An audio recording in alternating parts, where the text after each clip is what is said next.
My Basketball Podcast, also known as M.O.B Podcast, NBA Playoffs Edition. I'm Evan. I'm Ja.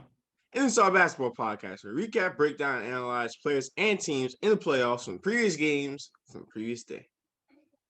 Oh, Ja, how are you? I'm cooling. I'm all right. Well, that's good to hear. Well, a good thing you're not a Heat or a Blazers fan. Actually, I am kind of a fan of the Blazers a little bit, but Oh well, then maybe you're not that good today. I'm kind of sick right now. Because we had two game twos from last night. I can't say they were exciting. Well, they actually could have been exciting from one team's perspective. Yeah. But can't say they were, the closest of games, so to speak. One seemed more close than the other, though. Yes. Speaking of the other, game two, the Miami Heat going up against the Milwaukee Bucks, looking to get a win back after Middleton's game winner in game one on Saturday. And yeah, that just was not happening. No. From the get-go, the Bucks just had this game. In game one, they struggled mightily from deep. Mm-hmm. It was almost the complete opposite.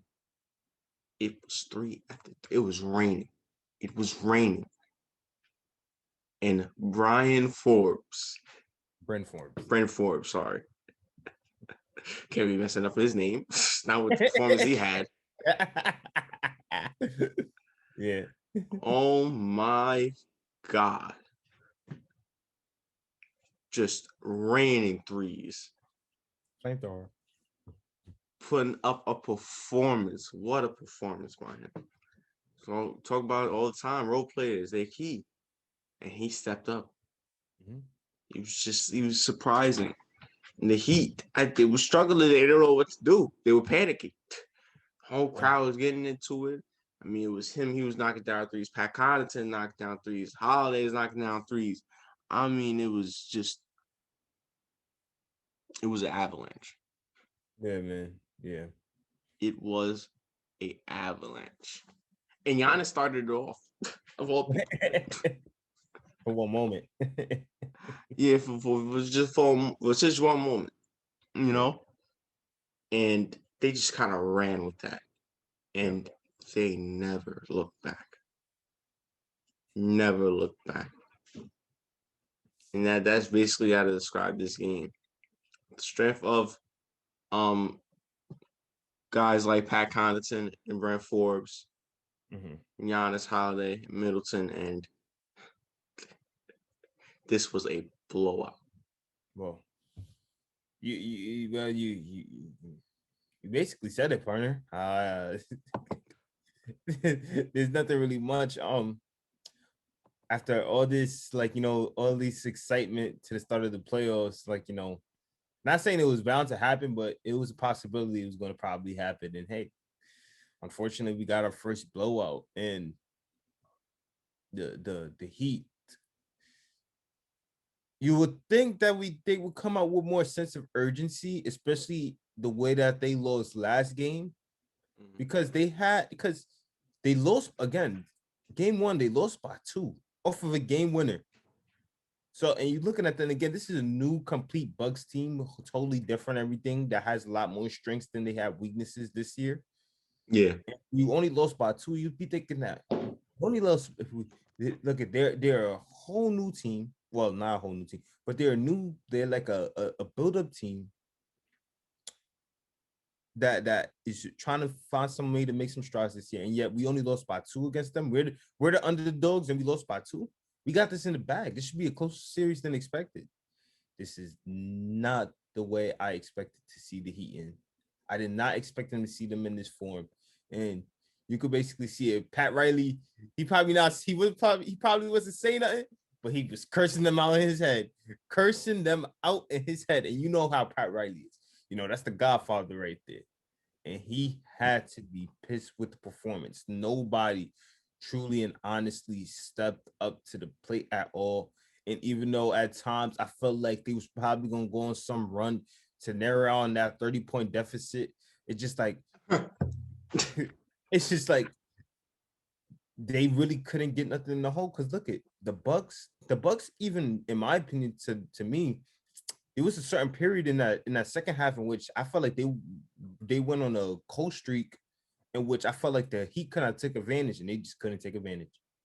Yeah, but this Heat team, man, I they couldn't get it going. Like, I just would not expect it for this. I when I expected to bet it out, and well, I picked them to win this game, and I thought they would get a win, but I'm not gonna panic. It's not game one, but it's just game two. But with that performance, they better fix something. They better fix something fast and quickly. Mm-hmm. Yeah, I picked the Bucks to win. I did not expect this performance though. Clippers. The Heat laid an egg. I mean, this was shocking. This is very shocking. I mean, they had no answer from the 3-point line. They couldn't shoot threes themselves. They could never get back into this game. They found themselves in a deep hole early. Yeah, I was game at the end of the first quarter. exactly. And they were down by like 26. And eventually, yeah, they ended up losing this game by 34. This is the reigning Eastern Conference champions. Wow. That was a very shocking performance. But give credit to this Bucks team. They came out and wanted to make that statement. Give credit to Brent Forbes, three-point specialist, for an amazing performance to help the Bucks take a 2-0 lead against the Heat. And yes, it's not panic time, but they got to do something fast, very quickly, because we all know what happens once you're down, if you're down 3-0. It's not cute. Nope, not at all. But going on from that game to another game, another team looking to have a bounce back performance. The Portland Trailblazers coming off their big win in game one against the Denver Nuggets, and almost complete opposite of the Miami Heat. The Denver Nuggets said, okay, we lost game one, made some adjustments. Let's get out there and get this win. And from the get-go, you could tell, yeah, they made their adjustments. Yes, they did. They made the adjustments, and they bounced back pretty quickly. Very, very quickly. I mean, is Jokic not the MVP? Come on, man. Well, if it can't be Embiid, it got to be him. I know the MVP isn't decided in the postseason, but come on. Yeah. He's so valuable to this team. So valuable. Yeah. I mean, you saw when he couldn't really get his teammates involved in game one. Yeah. And when he was just scoring, Blazers able to win. He's best when he gets his teammates involved and he's scoring. Yeah. He has to do everything offensively. Yeah. Yes, that's what makes his team so dangerous. You know, when you have those players, Monty Morris, Michael Porter Jr., Campazzo, all them guys stepping up to the plate, Aaron Gordon, like, that's going to boost your team even more. And when you have Jokic at the helm, helping all these guys, that's a dangerous recipe. Hell yeah, it is. It is when you have your guys rolling like that. Well, when you're the best player who, don't forget the team is following your lead. You're probably not the best. Sometimes the best player isn't the best leader, but Jokic is the best leader and their best player. So the team is following him. However he starts off the game, they're going to follow. They're going to go along, and they're probably going to gain more energy compared to him. Yep, and he was a monster all throughout the game. Yeah, he was able to help set up teammates, and along with that, he was he was putting on a show. Yeah. He's getting his own buckets. He was going at it. Yeah. Then on the complete opposite side, Blazers had their guy. Who was their guy? That's Damian Lillard. And oh my God, Damian Lillard. Especially in that second quarter, a monster from deep. Yeah. He was not playing no games. The Blazers found themselves down, and he was that main catalyst trying to get them back into this game. Yeah. So, I mean, Melo didn't have the same impact as he did in the first game. Yeah. No, he did. I guess the Bulls got to him. Neither did Nurkic. He didn't have the same impact. CJ had a good game, but Dame was that guy. In that second quarter, I mean, he was just unstoppable. He was just unstoppable. He single-handedly helped bring the Blazers back to this game. Yeah. And then the Nuggets went on the run towards the end of the quarter. Yep. You basically said it. Oh. Dame was just a killer. You know what? This performance that he had tonight in the unfortunate situation that I think you're gonna get more into. Actually, finish it and I'll give it. I'll give it. And you'll talk about it? Yeah, I'll talk about it. And then second half hit, and that's when Jokic said, "Yeah, I'm MVP." Exactly. He said, "Give me the ball. Listen, I got this. We ain't losing today." Yeah. And that's what he did. They rolled off him. He was big time. I mean, he had 38 in the night. Monty Morris coming off the bench, he was big time. What's Michael Porter Jr., Aaron Gordon, and Capazzo, these guys. I mean, they all stepped up and they all had a better performance than what they had in game one. Yeah, they came out with more energy, and you could see that the energy kind of, because don't forget they started off well in that first quarter, and the second quarter, of course, was Dame time, and then the moment the second half hit, it's just like they turned it up to infinity and beyond with their energy, like, you know, dominant on both ends of the floor. Let's talk about their defensive presence was amazing against the Blazers. And speaking of defense and speaking of the Blazers, as per usual, it was like blank. Really blank. Like, you know, the Blazers just, again, it was a close game, and the Blazers just couldn't find a way to stop anybody on that Nuggets team, not just Jokic, of course, because Jokic is still gonna get his. They couldn't stop Porter, they couldn't stop Gordon, they couldn't stop Monte Morris, they couldn't stop anybody, couldn't stop Shaq Harrison, they couldn't stop no one. They just really had a hard time dealing with what the Nuggets were throwing their way. Yep. And you got to give credit to that Nuggets team, the way they bounced back. And this was big time because they needed this win. Yeah. Can't lose 2 games in your home court. Yeah. And yep, with Jokic at the helm, all those guys contributing, they were able to get this win back, a big win in a blowout victory off of their second half performance. Yeah, man, just a great victory. Again, just like what you said, could have had 2 losses. This is impossible because you have 2 losses, especially when you have home court advantage. Just basically that could take out a lot of like momentum out of you. You know what I mean? That could take out a lot of momentum. It could change the course of the whole series. Like, you know, like, yes, you lost game 1, probably not the of course not the way that you wanted it to go. But again, adjustments and changes and needing to go back to the way that usually things are supposed to do. You talked about Jokic not really getting his teammates involved in game 1. Well, he did everything tonight. And you can see what happens when he does do everything offensively. Things start to change. And again, this team was just playing with new life, new energy. Like after just having that kind of weird slump in game 1, and they were able to come back. But I want to talk about Damian Lillard's performance. This reminded me of what happened 2 years ago against a different team, against OKC. In that game 3 performance, I remember like in the third quarter, he went off for like 25 after like I'm not gonna say he was struggling, but he wasn't having the best first half performance against OKC, and then he just went on a rampage, a scoring rampage on his own third quarter.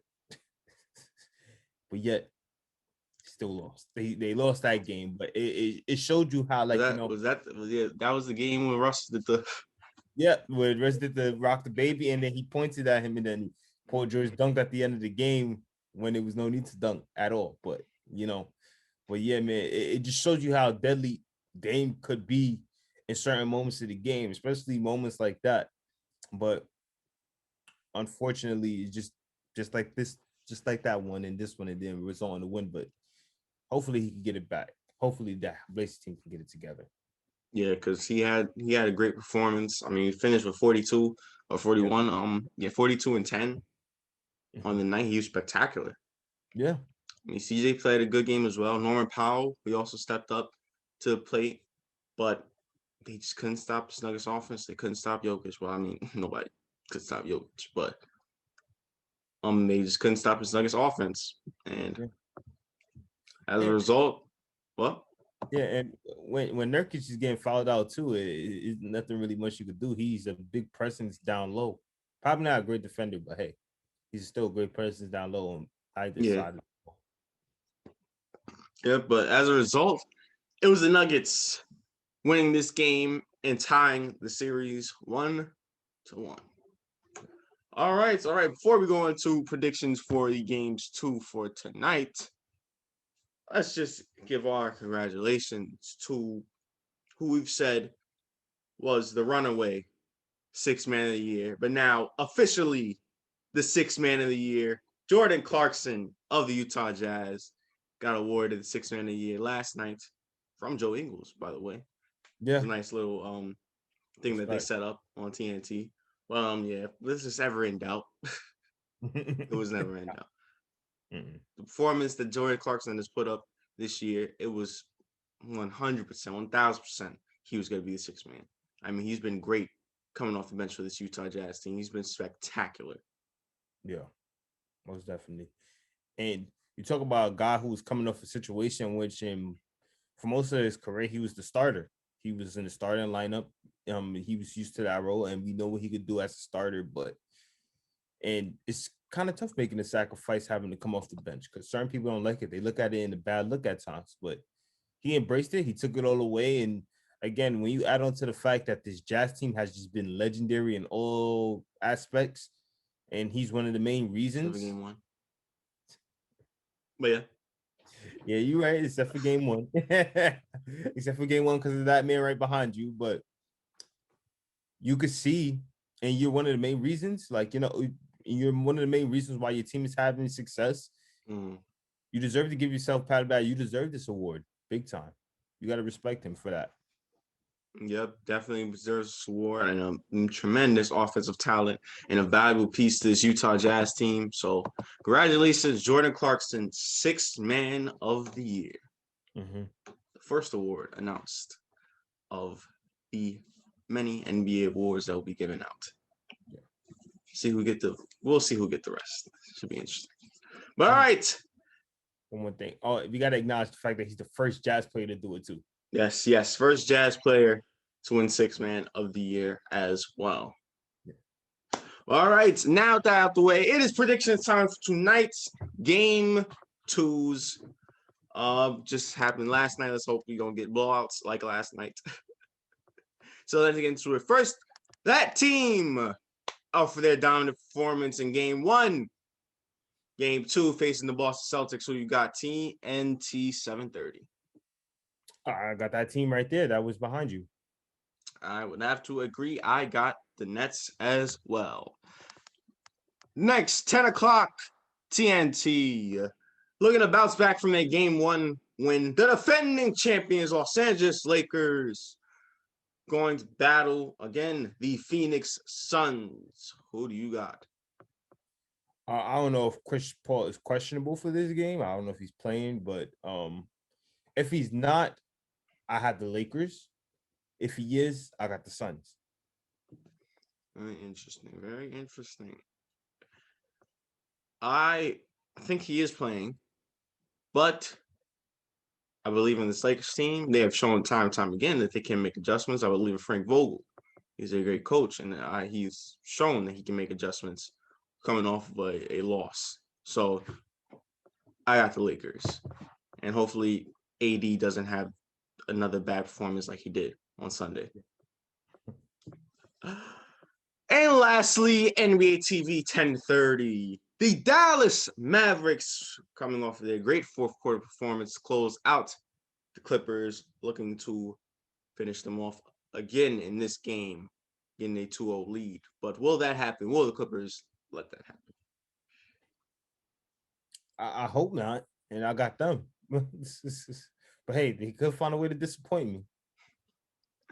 Well, they've been disappointing their fans for years, so. Exactly. But yeah, I do have the Clippers as well. I do think they bounce back and get this win for game 2. Yeah. Like I said, you can't lose 2 games at your home floor. Hey, man. Yeah, you're right about that. And hey, man, I told you off the record, Paul George. Need to go back again. If Paul George could just seek back into him, that young Paul George that we've seen again, going toe to toe against prime Braun at his athletic peak. At his athletic peak, he went against prime Braun at his athletic peak. You know how difficult that is? If he could tap back into that for not even just this series, but the rest of the playoffs, then they got it. They got it. They probably not gonna win it all, but they got it. Well, I mean, he did have a great performance in the second half of the Mavericks. To see if he can stay true to that and not have another bad performance like he did in that first half. Yeah. But hey, should be interesting. We'll see what happens. It's time to wrap things up, John. Final thoughts? No, just unfortunately these blows have to happen. I just hope for better things these games today. Well, it was bound to happen, you know. Yeah. In every single playoff game, in every single series, you got to be close. So yeah, I'm not upset with it. He probably is though. But we'll see if we get some close games for tonight. yes. All right. So with that being said, thank you guys for watching today's podcast. Make sure to tune into tomorrow's podcast. Make sure you like, share, subscribe, comment, give us feedback, support the channel, all that good stuff. And also follow our IG and our TikTok down in the description below. Yes, yes, yes. And once again, I'm Evan. I'm Ja. And this is Mind the Basketball Podcast. Playoff edition.